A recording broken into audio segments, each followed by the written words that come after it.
Salve a todos capazes do Senhor. Gente, eu queria estar deixando hoje aqui uma palavra para Pedrosa, que ele não crê nas palavras do Senhor Jesus. Ele diz que as palavras de Jesus não são válidas, só é válida as palavras de Jesus depois da sua morte ali na cruz do Calvário.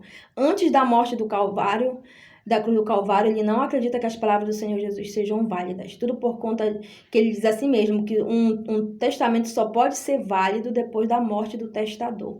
Então, quer dizer, só é válida as palavras de Jesus depois da sua morte. Quanto isso, então ele não crê nas parábolas do Senhor Jesus, ele não crê no Sermão do Monte, nos ensinamentos, nada disso para ele é válido. Segundo ele não crê no Evangelho de Mateus, Marcos, Lucas e João. Ele só crê no final, quando eles falam da morte do Senhor Jesus, tá?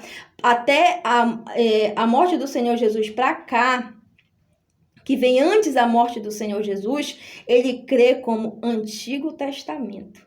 Ele não crê que é o Novo Testamento. Mesmo todas as Bíblias vinham falando isso, né? Novo Testamento, ele não crê nisso. Por quê? Porque, segundo ele, as palavras do Senhor Jesus não é válida. Isso tudo, gente, por conta de Mateus 23, aonde o Senhor Jesus manda que ele está censurando ali, né, os escribas e fariseus, né? Porque o Senhor Jesus, ele é um pregador que ele não era tímido, gente. Ele falava mesmo o pecado do povo, ele não queria nem saber, tá? Ele não tolerava pecado de ninguém. Ele falava mesmo, tá? E ali ele vai falar os pecados dos escribas e fariseus, tá? Então ali o Senhor Jesus, ele vai começar a falar ali, né, o pecado deles. Aí ele vai dizer assim mesmo: vós que dais o dízimo, né, do cominho, da hortelã, mas vocês desprezam o juízo e a misericórdia e a fé. Dai esse e não omitais aquele. O Senhor Jesus disse, né, dai o dízimo e não vão parar de dar, de ter em vocês o juízo, a misericórdia e a fé. Então, tinha que ter os dois, né? Mas Jesus manda dar o dízimo. Como Jesus mandou dar o dízimo, ele passou ali para mim, para os escritos dele, que aquelas palavras não eram válidas, porque Jesus falou uma única vez e ele, na cabeça dele é um versículo isolado. Ainda que Jesus estava ali repreendendo os mestres da lei, tá? Os escribas e fariseus, Jesus estava censurando eles. Isso mesmo, Jesus estava falando o pecado deles, estava falando muitas coisas para eles. Inclusive, ele vai dizer assim mesmo no começo: olha, na cadeia de Moisés estão sentados escribas e fariseus. Fazei tudo quanto eles vos mandam, mas não compactuais com suas obras. O que eles mandam, vocês podem fazerem, mas o que eles praticam, vocês não têm que praticar, tá? Então, por quê? Porque eles eram hipócritas. Jesus vai começar a falar para eles que eles eram hipócritas, que eles eram avarentos, que eles eram filhos do inferno, que eles eram condutores cegos, que eles eram assassinos. Imagina a cena, gente. Os escribas e fariseus chocados, ouvindo tudo isso da boca do Messias. E o Senhor Jesus ali vai mandar dar o dízimo, vai ser uma ordem. Dai essa. Aí ele disse que não é válido, por quê? Porque ele não crê que só a palavra de Jesus seja o suficiente. Ele diz que Jesus, antes da morte, não trouxe salvação, não podia fazer nada por ninguém. Totalmente errado esse conceito dele, esse entendimento dele, porque Jesus, ele já trouxe a salvação nas suas asas. Ele é a própria salvação, meu irmão. A Bíblia diz, né, que Simeão ali no templo, quando ele chega ali no templo, que eles vão trazer ali o menino Jesus, a Bíblia diz que Deus falou para Simeão que ele não ia morrer sem antes ver o Messias. O Espírito Santo de Deus vai pegar Simeão, vai fazer que ele vá até o templo. Quando ele chega no templo, ele vai pegar o menino Jesus nos seus braços. E ele vai louvar o Senhor e vai dizer: despede agora o teu servo, porque já os meus olhos viram a tua salvação. O Senhor Jesus é a salvação, ele tem poder. ele vai salvar também Zaqueu, né? A Bíblia diz que quando ele vai dizer assim, Zaqueu, desce depressa, porque hoje me convém pousar em tua casa. Zaqueu vai descer depressa, vai receber o Senhor Jesus na sua casa. A Bíblia não relata qual foi a conversa que eles tiveram, mas foi uma conversa tão impactante. Após essa conversa, o Senhor Jesus não fala mais nada. Aí, Zaqueu vai falar: Mestre, eu dou metade dos meus bens aos pobres. Se alguma coisa eu tenho defraudado alguém, eu restituo 4 vezes mais. Depois que ele fala isso, depois que houve o arrependimento, a mudança na vida de Zaqueu, aí sim o Senhor Jesus vai falar: hoje entrou salvação nesta casa, porque esse é filho de Abraão. Aleluia! Isso está simbolizando, sabe o quê? Que só pode haver salvação depois que houver arrependimento. Cai por terra essas palavras de vocês que só o sacrifício na cruz é o suficiente. Não, tem que ter primeiro o arrependimento no coração do homem para depois a cruz do Calvário entrar com salvação, meu irmão. Tem que ter arrependimento, tem que ter mudança de vida, senão não tem salvação. E a Bíblia vai nos relatar, né? E eu queria perguntar aí também pro Pedrosa, eu queria perguntar para ele sobre a oferta da viúva. A Bíblia diz que o Senhor Jesus estava ali, né, sentado de frente da arca do tesouro, vendo aqueles ricos depositarem muitas coisas ali, né? E a Bíblia vai nos relatar que uma pobre viúva, ela vai chegar ali e vai depositar 2 pequenas moedas. E o Senhor Jesus vai chamar seus discípulos e vai dizer: vocês estão vendo só? Aquela pobre viúva, ela depositou mais do que todos, porque ela depositou todo o seu sustento. Olha só, os ricos depositaram o que sobrava, mas ela depositou todo o sustento. Eu pergunto para o Pedrosa aí, por que Jesus não censurou a mulher? Por que Jesus não censurou essa pobre viúva, hein? Mulher, por que tu fez isso, mulher? Por que tu foi dar todo o teu sustento? E agora tu vai ficar aí a ver navios? Tu deu todo o teu sustento ali na arca do tesouro, rapaz. Tu deu lá pros sacerdotes virem desfrutar do teu dinheiro, mulher. Por que tu não pegou teu... Não, Jesus não fez isso. Jesus elogiou. Ela deu mais do que todos, porque eles deram o que sobrava. É o que vocês ensinam, né?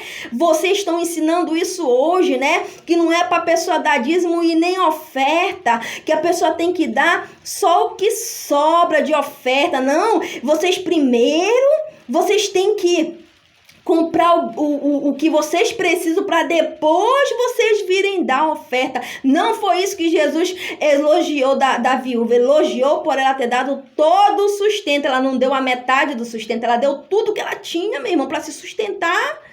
Ela lançou ali, mesmo que aquele dinheiro fosse ser usado de forma ilícita pelos sacerdotes. Mesmo assim, o importante foi a fé daquela viúva. E o Senhor Jesus não vai censurar ela como vocês censuram hoje. Muitas pessoas que estão ofertando, né? Vocês gostam de estar dizendo para as pessoas: olha, gente, primeiro vocês vão fazer a necessidade de vocês. Isso quem faz é os ricos, é as pessoas que têm dinheiro, pessoa que não tem compromisso com Deus.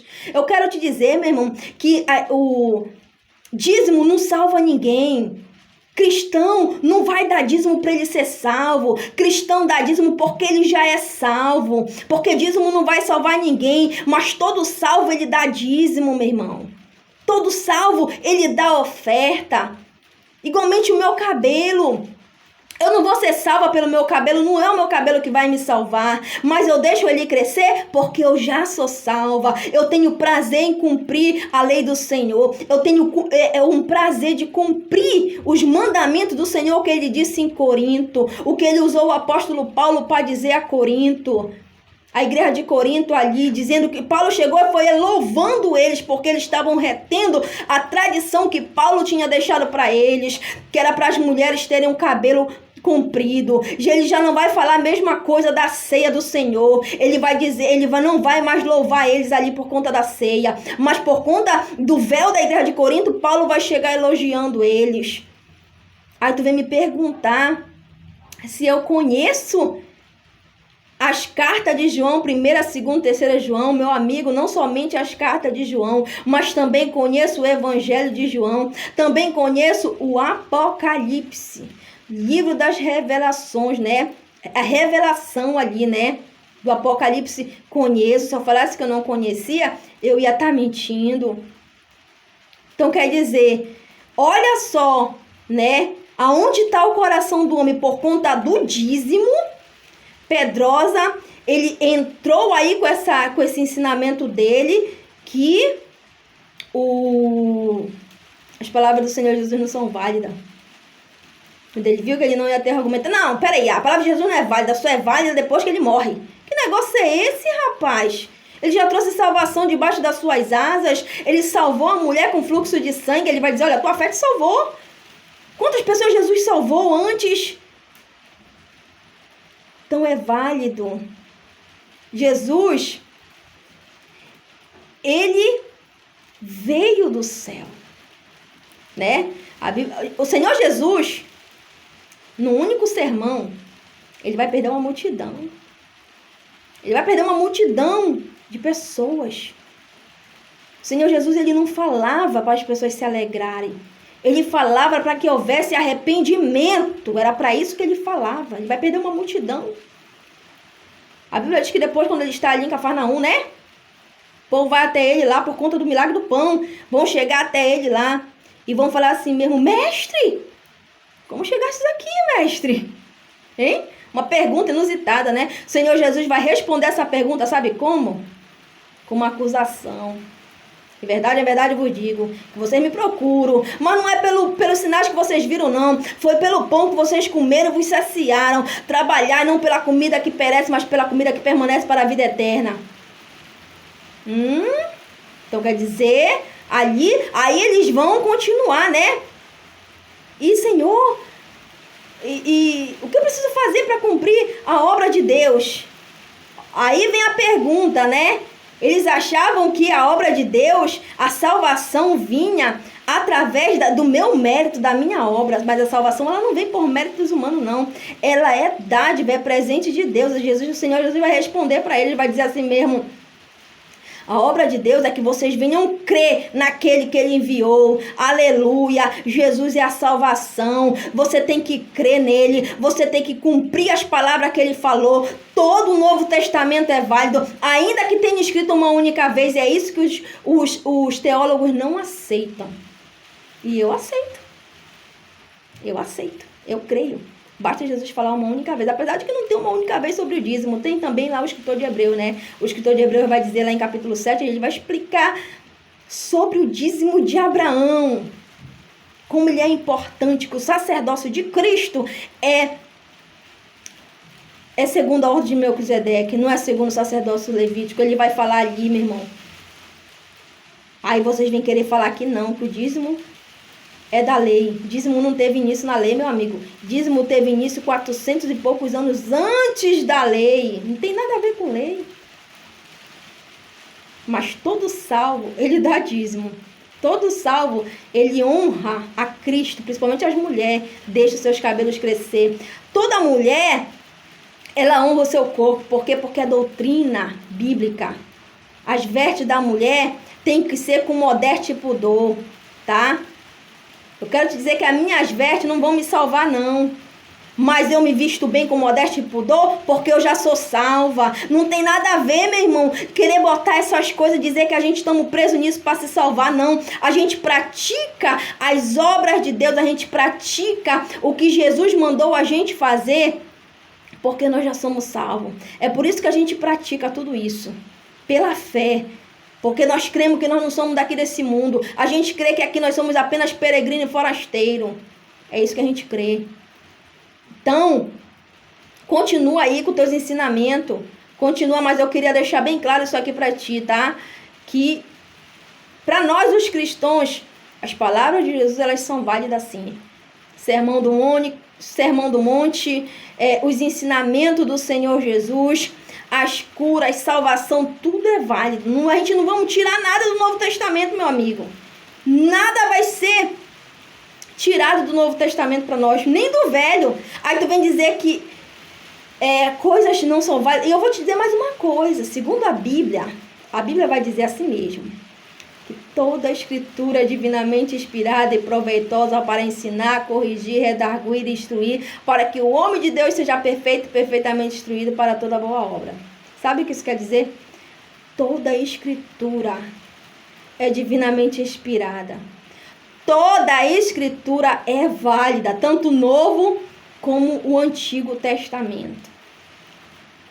Se a gente for entrar naquele texto lá, Jesus censurando os escribas e fariseus, a igreja já estava ali. Tu vem dizer que a igreja era Pedro, Tiago e João. Eles eram igreja.